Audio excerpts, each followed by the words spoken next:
Hai teman-teman, selamat datang di channel artikel YouTube. Channel pertama cerita Kenshin. Kali ini admin upload lagi ya. Terima kasih. Kisah pemuda kaya, anak bos besar, pemilik 73 perusahaan, yang menjadi cleaning service. Episode 462. Larissa yang di desa, bersama Meta temannya, baru saja menjalani pengalaman barunya, duduk bersama warga, di tikar beralaskan tanah. Begitu pula ayahnya, yang sudah berubah. Tuan Sasaki itu, disukai banyak orang desa.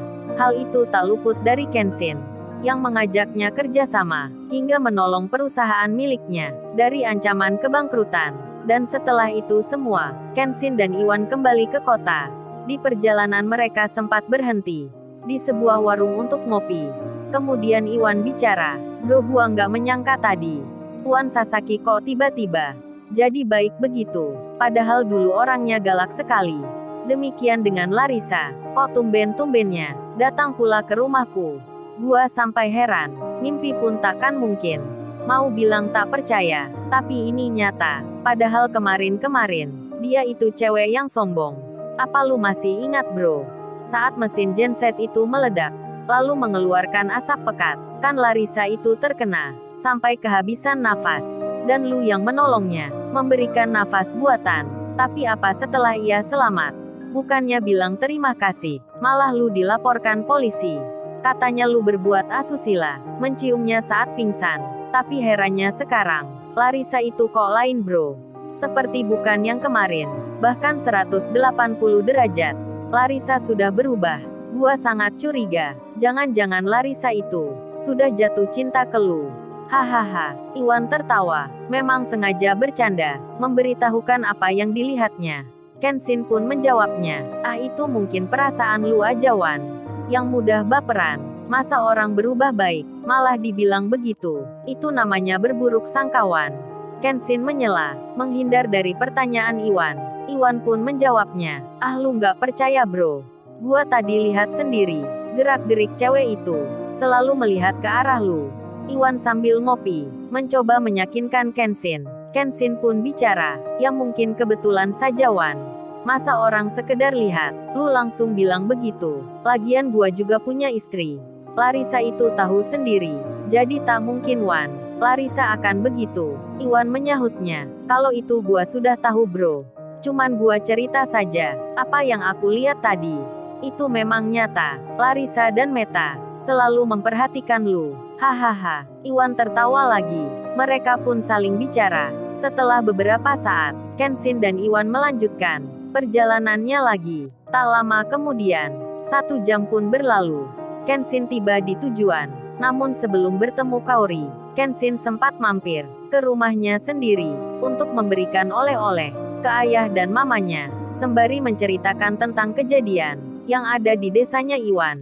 Kenshin bicara, "Ya, ternyata Pak Sasaki itu. Saat Kenshin ke sana, perusahaannya akan mengalami jatuh, bahkan sedang ada rapat ya, membahas PHK para pegawainya. Jadi saat Kenshin ke situ dengan menawarkan job kerja, Pak Sasaki pun langsung menerima. Ayahnya pun menyimak. Lantas beliau bicara, 'Nah, benarkan kata ayah ini. Dalam masa-masa saat ini, akan banyak sekali perusahaan yang akan kehilangan banyak pemesanan, hingga merumahkan pegawainya, karena terjadi kebangkrutan. Dan kamu Ken sudah melihat sendiri akan dampak krisis ekonomi. Makanya mulai sekarang, pandai-pandailah mengambil pelajaran, karena perusahaan yang kelak kamu pimpin sedikit banyak nanti menghadapi masalah yang sama. Dan beruntungnya, perusahaan ayah yang di luar negeri masih selamat dari krisis di sana, tak terkena dampak buruknya.' Dan saat itu mamanya Kenshin bicara, 'Iya Ken, itu benar. Mulai sekarang kamu harus belajar jadi pimpinan. Tak mengapa mama ini, kamu masih kerja cleaning service.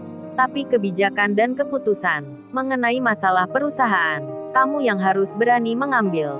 Kamu tahu sendiri, ayahmu sudah bertambah usia, sebentar lagi akan pensiun. Siapa lagi nanti, kalau bukan kamu yang meneruskan, menggantikan posisi ayahmu?' Kenshin menjawabnya, 'Iya Ma.' Kenshin sudah mengerti, sudah pula bersiap diri Kemudian ayahnya berkata, bagus kalau gitu, itu yang memang ayah harapkan. Oh ya Ken, mengenai masalah proyek supermarket yang ada di desa. Kamu putuskan saja, siapa yang akan ikut membantumu. Orang-orang yang menurutmu bisa diajak kerjasama, karena membangun dan mengelola mega proyek itu nantinya butuh banyak pekerja, dan sebagiannya harus kamu persiapkan, terutama untuk pegawai kantornya.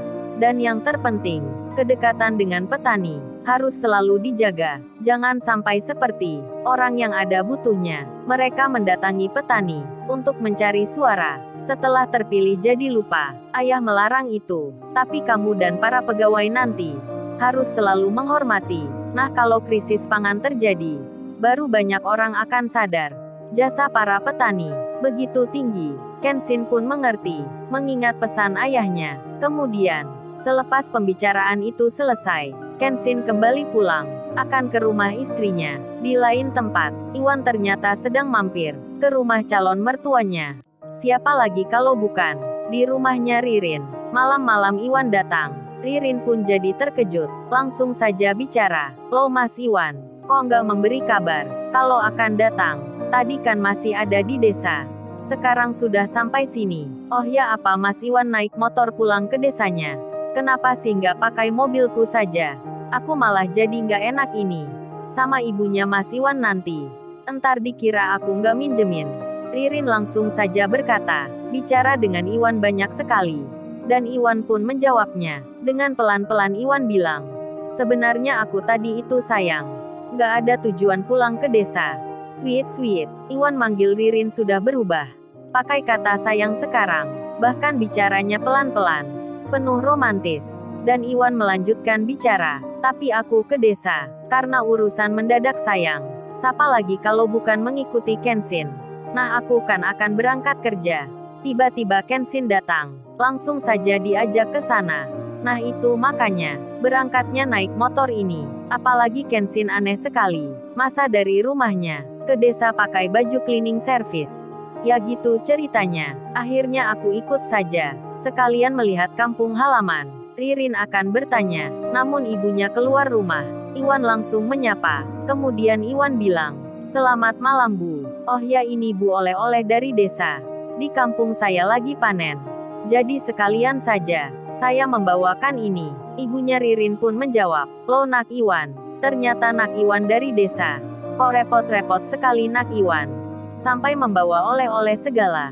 Banyak pula seperti ini. Rin, ayo bikinkan makanan. Pasti Mas Iwan capek sekali. Datang dari jauh-jauh, kok belum dijamu? Iwan menyahut, sudah Rin, aku sudah makan barusan. Beneran baru saja ini, jadi nggak usah repot-repot. Dan ibunya Ririn berkata, Nak Iwan nggak usah segan-segan. Nggak baik menolak pemberian. Iwan pun menjawabnya, iya Bu, saya memang sudah makan. Jadi nggak perlu repot Bu.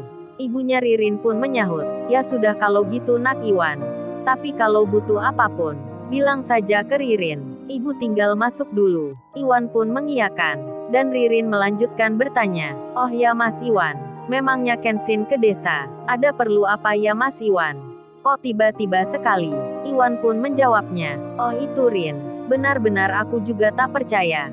Kamu tahu nggak waktu kemarin, saat ada masalah di desaku itu, kan tanah di situ mau diambil paksa oleh perusahaan seseorang.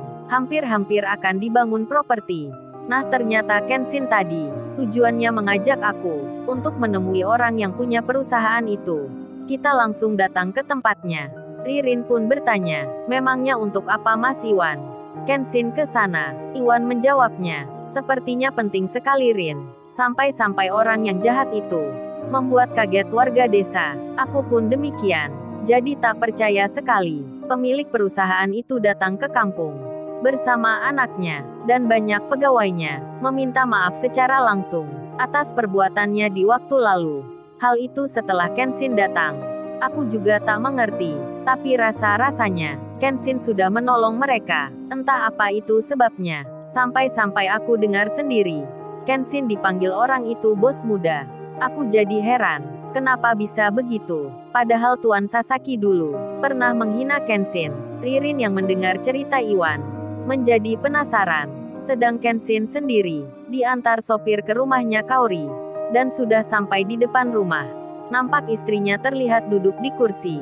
Kauri sedang menunggunya. Lalu, bagaimana kisah selanjutnya? Subscribe channel ini untuk episode berikutnya. Terima kasih. Jangan lupa ya guys, untuk kelanjutan ceritanya ada di channel Artikel YouTube. Jangan lupa subscribe ya guys, dan tekan notifikasinya.